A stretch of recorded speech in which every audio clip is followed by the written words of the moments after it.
오늘 함께 나눌 말씀의 제목은 세상 보물의 유혹과 염려입니다. 여러분, 우리는 살아가면서요, 죄와 싸웁니다. 그렇죠? 이 죄와 싸우지 않는 사람은 없어요. 그런데 대부분은요, 이 싸움에서 패합니다. 물론 승리하는 분들도 꽤 많이 있어요. 하지만 인정하고 싶지 않는다 하더라도 패하는 경우가 많다는 것입니다. 그렇다고 저는 패한다는 것에 대해서 합리화하고자 하는 것이 아니에요. 이것은 현실이고 사탄은 우리를 넘어뜨리려고 입을 벌리면서 때를 따라 공격하고 있는 것이 지금의 현실입니다. 매사추세츠에 있는 사우스쇼어 침례교회가 있습니다. 거기에 제이미 런이라는 분이 계세요. 이분은 목사예요.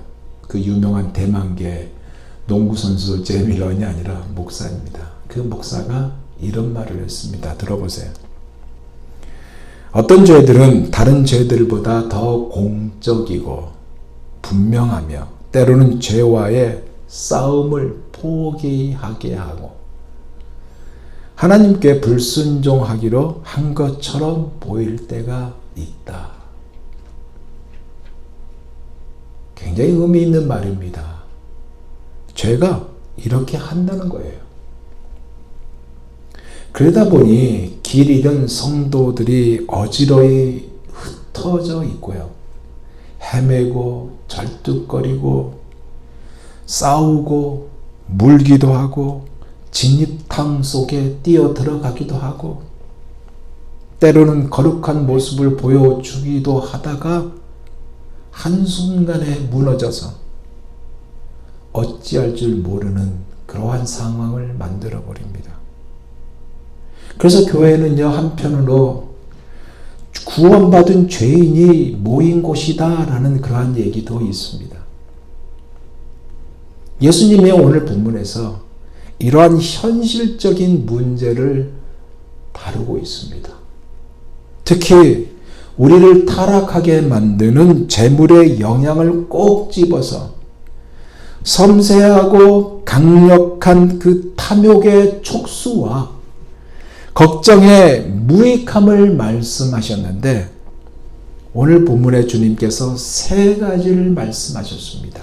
근데 엄밀히 말하면 두 가지예요. 오늘 이 말씀을 나눌 때 성령께서 우리에게 큰 은혜를 주시리라 믿습니다.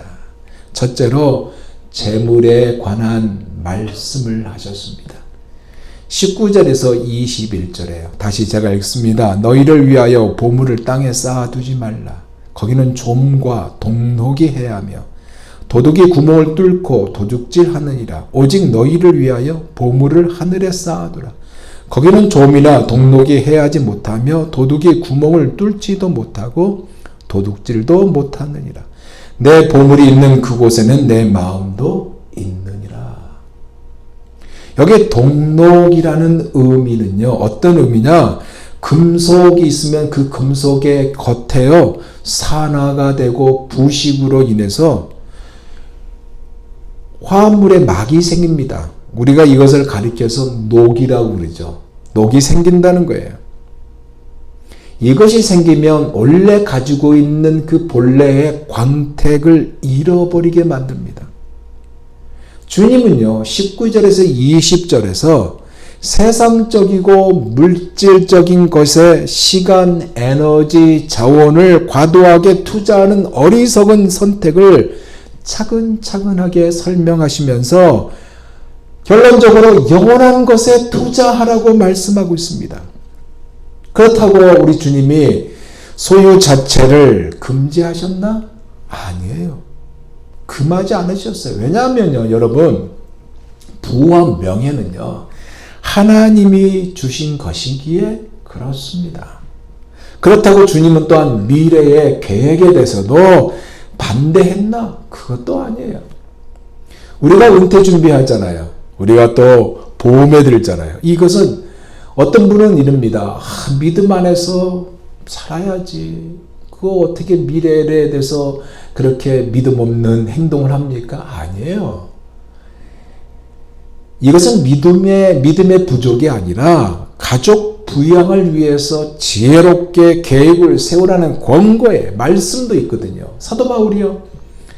디모데전서 5장 8절에 이렇게 말하고 있습니다. 누구든지 자기 친족, 특히 자기 가족을 돌보지 아니하면 믿음을 배반하는 자요. 그랬어요. 불신자보다 더 악한 자니라 라고 했습니다. 무슨 얘기예요? 아주 중요하다는 말씀입니다. 그러면 예수님께서 이렇게 질타하신 것이 있는데 그 예수님의 질타는 과연 무엇일까요? 재물을요, 더 많이 쌓으려고 현안이 되어 있는 삶을 질타한 것입니다. 말씀을 준비하다가 갑자기 이런 생각이 났어요. 지금 세계 최고의 부자가 누굴까? 베이조스일까? 아니면 테슬라의 일론 머스크가? 한때는 베이조스였는데 일론 머스크의 재산은 얼마일까 하는 생각이 들어서 인터넷에 서치를 해봤습니다. 그가 최고의 부자예요, 지금. 그의 재산을 검색해봤는데 그의 재산이 얼마냐면요. 지금 3,350억 달러입니다. 3,350억 달러. 하나로 얼마냐면 393조. 거기다가 5,500억 원. 어마어마하죠. 우리는 상상을 못하는 돈이에요.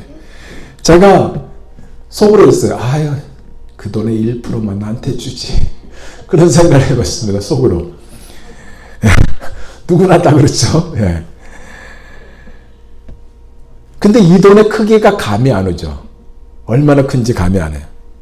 이 재산을 소개한 기자가 세 나라를 비교했는데 이 돈의 크기가 어느 정도인지 상상을 초월합니다.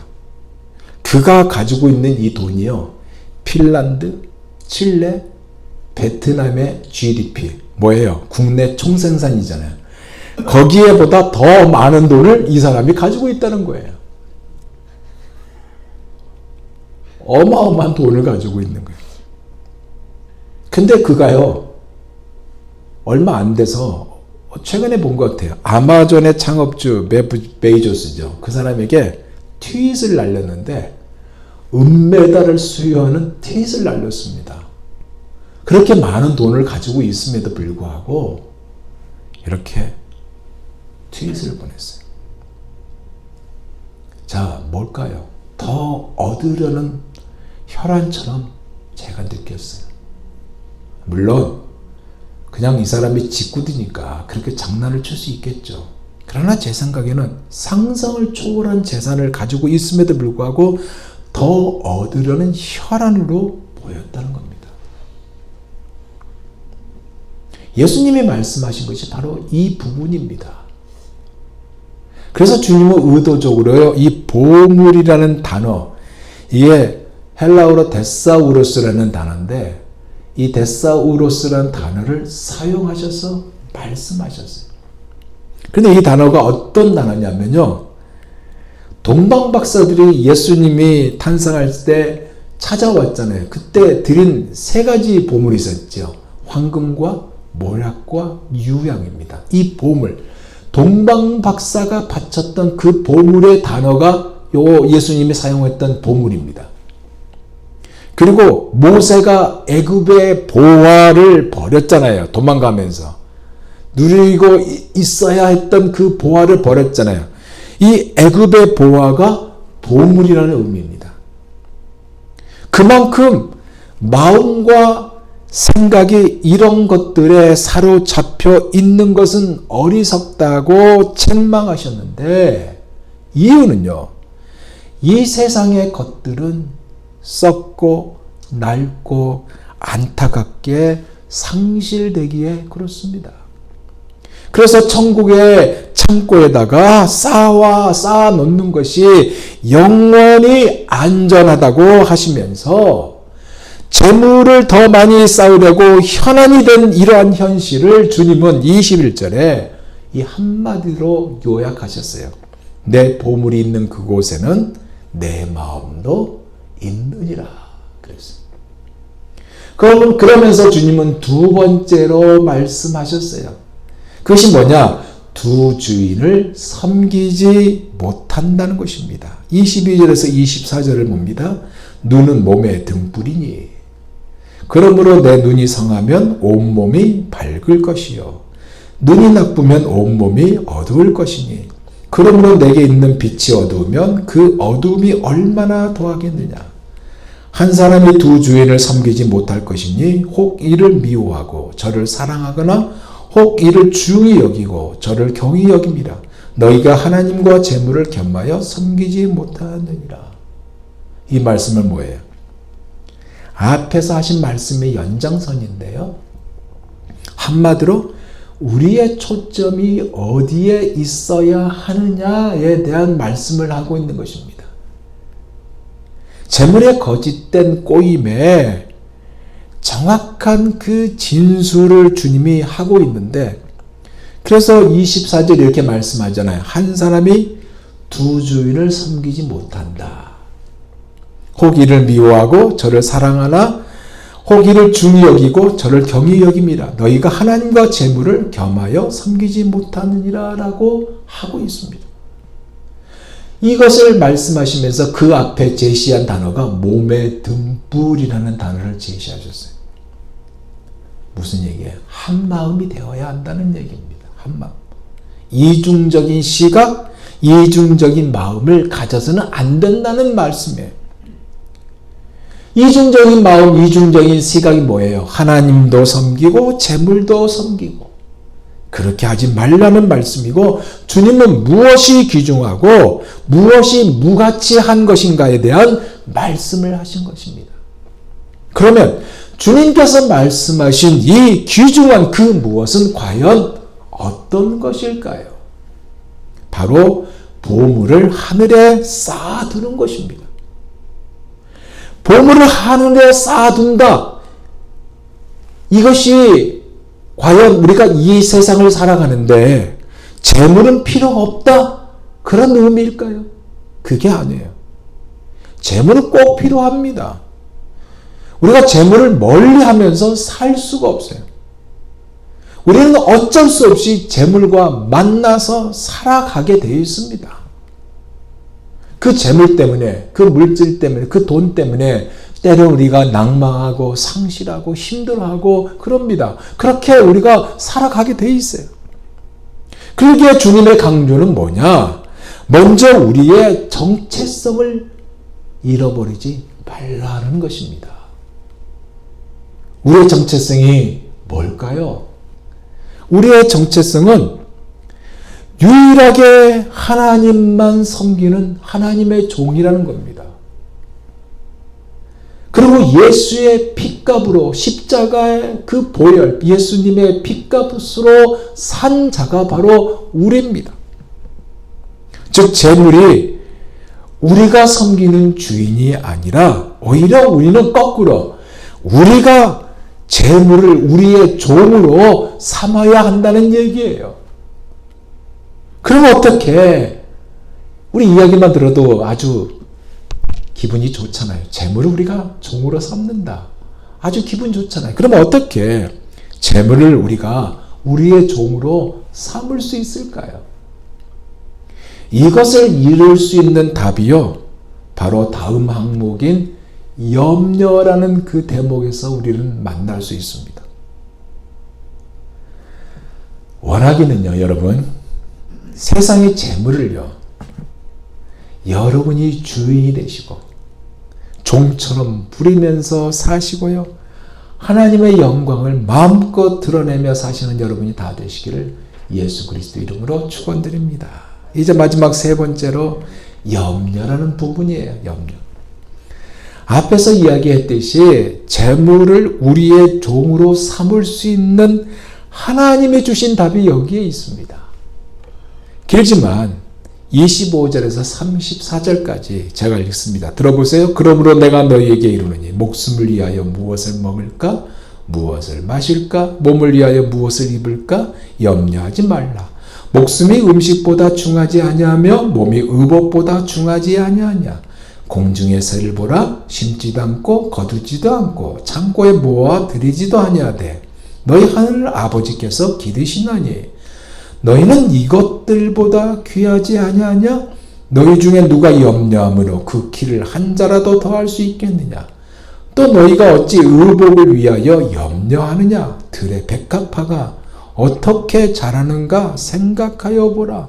수고도 아니하고 길쌈도 아니하느니라. 그러나 내가 너희에게 말하노니 솔로몬의 모든 영광으로도 입은 것이 이 꽃 하나만 갖지 못하였느니라.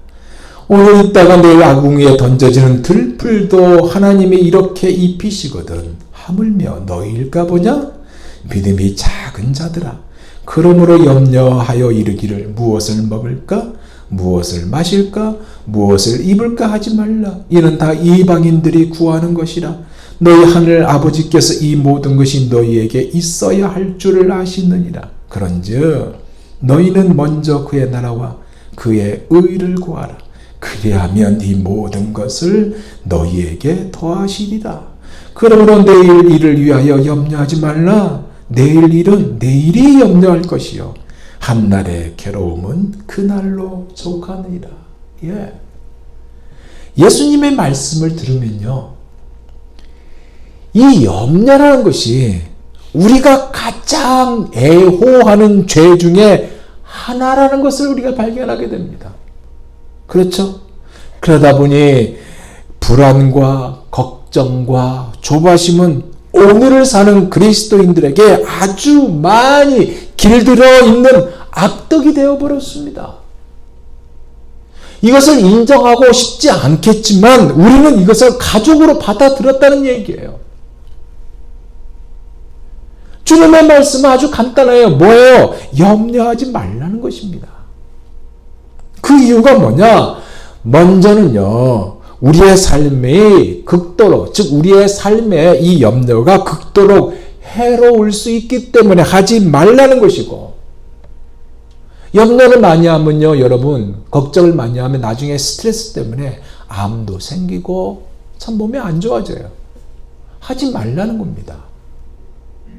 우리의 삶에, 우리의 몸에 극도로 해롭기 때문에 하지 말라는 것이고, 다른 하나는 뭐냐? 하나님의 약속과 섭리에 대한 불신이 되기 때문에 하지 말라는 거예요. 25절 다시 보세요. 해도 그만, 안 해도 그만 그렇게 하지 않았습니다. 명령을 하셨어요. 하지 말라고. 목숨을 위하여 무엇을 먹을까? 무엇을 마실까? 몸을 위하여 무엇을 입을까? 염려하지 말라. 목숨이 음식보다 중하지 아니하며 몸이 의복보다 중하지 아니하냐. 여기 지금 무엇을 먹을까, 마실까, 입을까 이렇게 항목으로 여러분 좁혀서 생각하지 마세요. 폭 넓습니다. 직장 다니는 사람은 직장이고 사업하는 사람은 사업이고 다 포함되어 있습니다. 주님의 명령은 뭐예요? 하지 말라 이겁니다. 하지 말라. 마음의 평화를 좀 먹는 자학적인 걱정을 멈추라고 하고 있어요. 두려움에 사로잡히지 말라는 강한 명령을 하고 있어요. 이것을요, 주님은요, 우리가 거기에 말씀을 듣고 있는 수많은 청중들에게 이해하기 쉽도록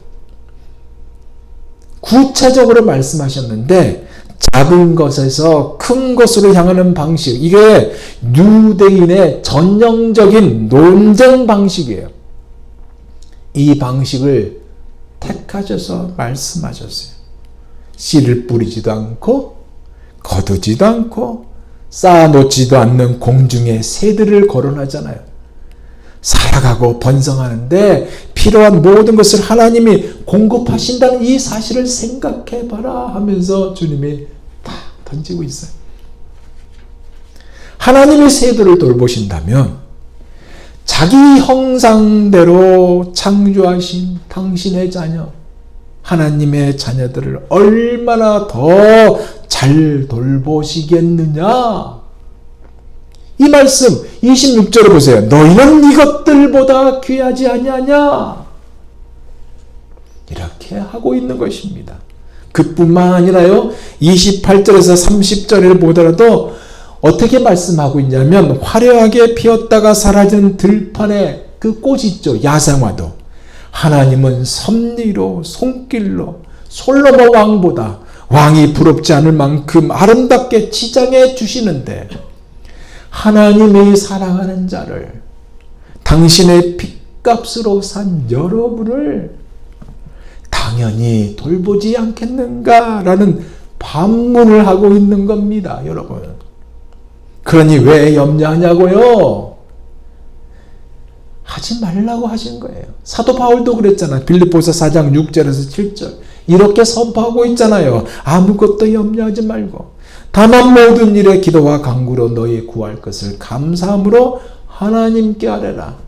그래야만 모든 지각에 뛰어난 하나님의 평강이 그리스도 예수 안에서 너희 마음과 생각을 지키시리라.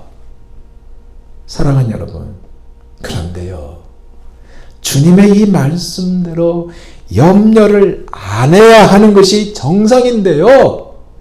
그죠? 근데 이 염려가 자꾸만 생긴다는 것입니다. 안 그래요? 그럼 어떻게 해야 이 염려를 안 할 수 있을까요? 어떻게 해야 이 염려를 묶을 수 있을까요? 오늘 본문을 통해 이 염려를 묶는 방법을 주님이 가르쳐 주셨어요. 그리고 재물의 주인이 되는 방법도 가르쳐 주셨어요. 그것이 뭐냐? 바로 믿음입니다. 믿음. 이 믿음을요, 오늘 본문에 보니까 세 가지로 주님이 소개하고 있더라고요. 그 첫째가 뭐냐? 하물며 너일까 보냐? 믿음이었어요. 26절 보세요. 공중의 새를 심지도 않고 거두지도 않고 창고에 모아 들이지도 않았는데 너희 하늘 아버지께서 기르신다. 너희는 이것들보다 귀하다라고 하시면서 이어서 28절 30절에 어찌 의복을 위하여 염려하느냐? 들의 백합화가 어떻게 자라는가 생각하여 보라. 수고도 아니하고 길쌈도 아니한다. 오늘 있다가 내일 아궁이에 던져진 들풀도 하나님이 이렇게 입히시는데 하물며 너일까 보냐? 믿음이 작은 자들아 하면서 말씀하고 있어요. 뭐예요? 이렇게 들풀과 공중의 새와 들의 백합화도 입히시고 먹이시는데 하물며 여러분을, 하물며 아무개를, 하물며 여러분의 사업터를, 하물며 여러분의 직장을 그대로 내버려 두시겠냐는 강한 강조를 하고 있어요. 왜입니까? 한마디로 말하면요, 여러분은 그냥 대충 존재가 아니란 얘기예요. 예수님이 바로 우리 때문에, 나 때문에, 여러분 때문에 돌아가셨다는 사실입니다. 살리려고 핏값으로 산 여러분이에요. 영원히 죽을 수밖에 없었던 여러분을 예수 그리스도로 말미암아 구원받게 하신 여러분이고요. 그것도 이해가 안 된다면 창세전에 이 세상에 태어나기 전부터 예정하시고 택정하신 여러분이라는 사실입니다. 누구보다도 무척 여러분을 사랑하시는데 어찌 내버려 두시겠느냐 그 얘기예요. 절대로 내가 남입니까? 하고 우리가 종종 하잖아요. 절대로 여러분이 남이 아니란 얘기입니다. 다윗이 이런 믿음을 가졌죠.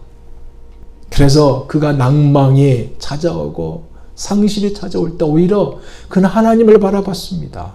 그러면서 이런 고백을 했어요. 시편 42편 11절. 내 영혼아, 내가 어찌하여 낙심하며 어찌하여 내 속에서 불안해하는가? 나는 하나님께 소망을 두라. 너는 하나님께 소망을 두라. 나는 그가 나타나 도우심으로 말미암아 내 하나님을 여전히 찬송하리로다. 이 고백이 여러분의 고백이 되길 원합니다. 하물며 너일까 보냐? 이 믿음의 주인공이 바로 여러분이 되기를 원합니다. 두 번째로 어떤 믿음이냐? 있어야 할 줄을 아느니라 믿음이에요. 주님은 31절에서요. 무엇을 먹을까? 무엇을 마실까? 무엇을 입을까? 하지 말라 하였고 그 다음에 32절에서요. 이런 것은 다 이방인들이 구하는 것이다. 너희 천부께서 이 모든 것이 너희에게 있어야 할 줄을 아시느니라 라고 하셨습니다. 그러니까 한마디로 뭐냐? 하나님께서 내 사정을, 여러분의 사정을 다 알고 계신다는 것입니다. 여러분, 여러분의 가까운 사람이 여러분의 사정을 잘 알고 매일 기도해주고 있다? 그러면 이것만큼 커다란 기쁨이요 힘입니다. 안 그래요? 만났는데 그 아무아무게 어때? 어떤 결과가 났어? 이렇게 됐으면 다행이다. 왜? 기도하고 있었기 때문에. 그 따뜻한 사랑을 우리가 느끼잖아요. 커다란 힘이 된다는 얘기입니다. 근데요, 여러분, 온 우주를 창조하시고 모든 문제보다 크신 하나님이 여러분의 사정을 다 알고 계시고 여러분의 속 사정까지 다 보고 계신다? 그 다음에는 게임 끝입니다. 안 그래요? 하나님은 여러분의 중심을 보시는 분이십니다. 나의 마음, 여러분의 마음, 나의 생각, 나의 속을 꿰뚫고 계시는 분입니다. 우리가 이런 하나님을 믿고 있잖아요. 안 그래요? 그러기에 주님의 말씀은 뭐예요?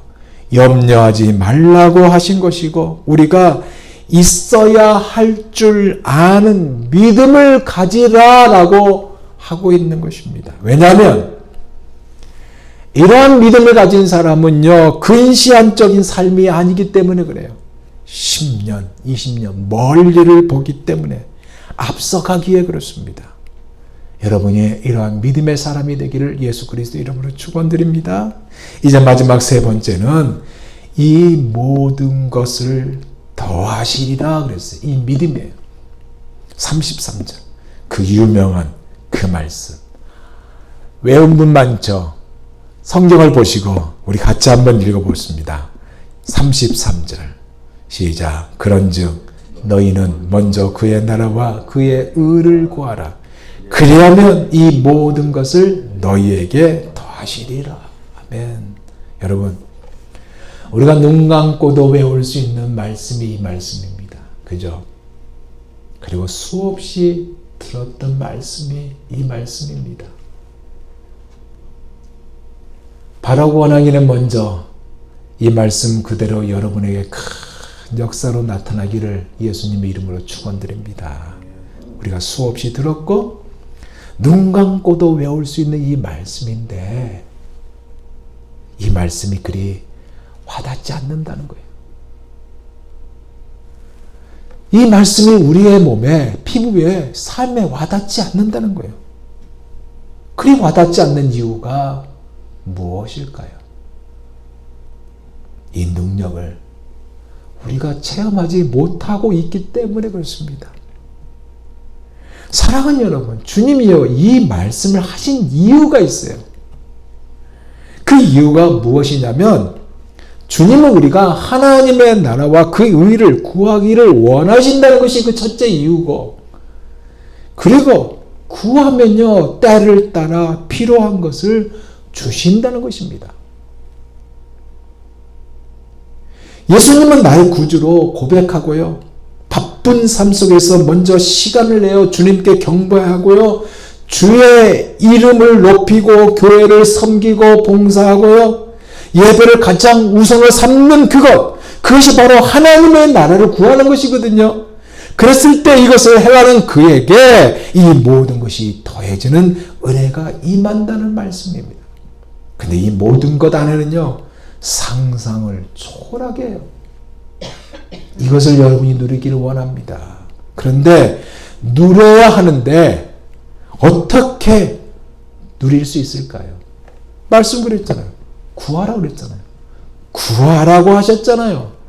즉 기도가 답이란 얘기입니다. 놀라운 것은 우리가 이렇게 구하잖아요. 그러면 하나님은요, 우리의 그 작은 소리까지 귀를 번쩍 대고 제가 인위적으로 표현했습니다. 의인화했어요. 듣고 계신다는 사실입니다. 이건 사실이에요. 여러분이 마음만 먹어도 응답하셨다 그 있잖아요. 이건 사실이에요.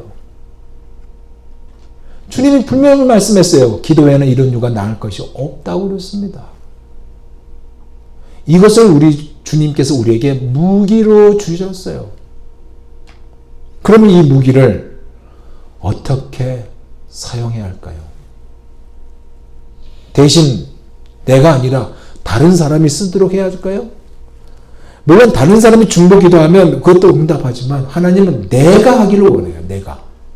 내가 주께 나와 부르짖기를 원합니다.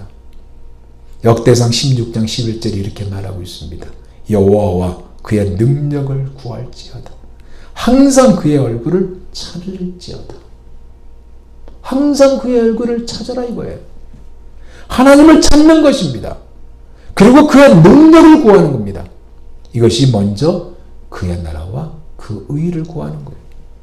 찾습니까? 그러면 에레미야서 33장 3절의 말씀처럼 너는 내게 부르짖으라.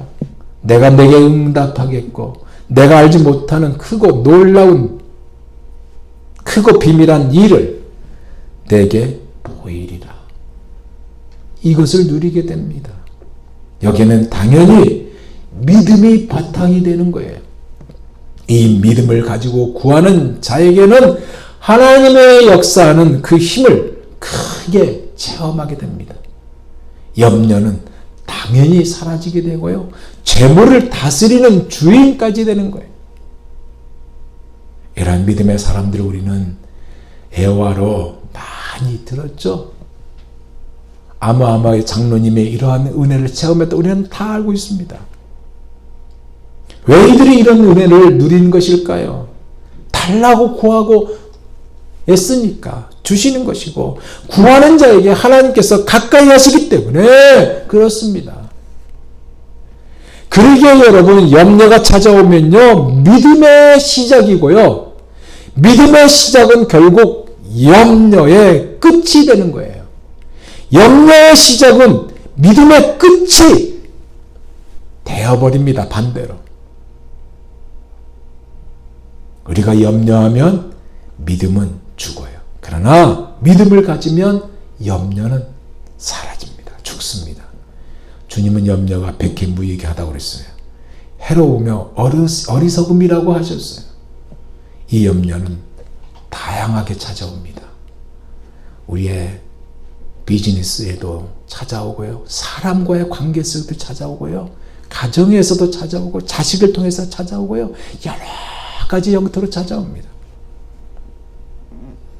다양하게 찾아오는 이 손님을 우리는 누구에게 들고 나가야 합니까? 예수 그리스도입니다. 그러면요 우리가 예수 그리스도께 들고 나가면 이대로 응답됩니다. 그들이 부르기 전에 뭐예요? 여러분이 부르기 전에 내가 응답하겠고 하나님의 응답하겠고 그들의 말을 마치기 전에 누구의? 여러분이 말을 마치기 전에 내가 들을 것이며 하나님이 들을 것이며 이 은혜를 이번 한 주간 체험하여 다음 주일날 예배 만났을 때 그 은혜를 나눌 수 있는 우리 모두가 다 되시기를 예수 그리스도 이름으로 축원드립니다. 기도하겠습니다.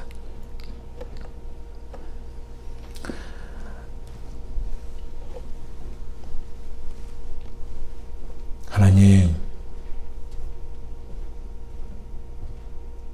오늘 주신 말씀, 이 말씀이 지극히 당연한 말씀인데 우리가 연약하여 넘어지고 염려가 우리를 엄습하고 그 염려 때문에 우리의 주파수도 올라가고 참 어리석은 모습이 많이 있었습니다.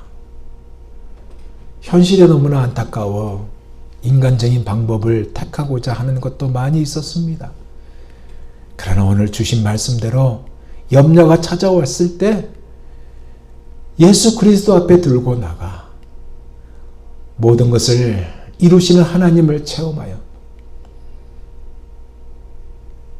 모든 것을 다스릴 수 있는, 소유할 수 있는, 그의 나라와 그 의를 구함으로 도하시는 은혜를 체험할 수 있는 사랑하는 주의 백성들 다 되게 하여 주옵소서. 예수님 이름으로 기도하옵나이다. 아멘.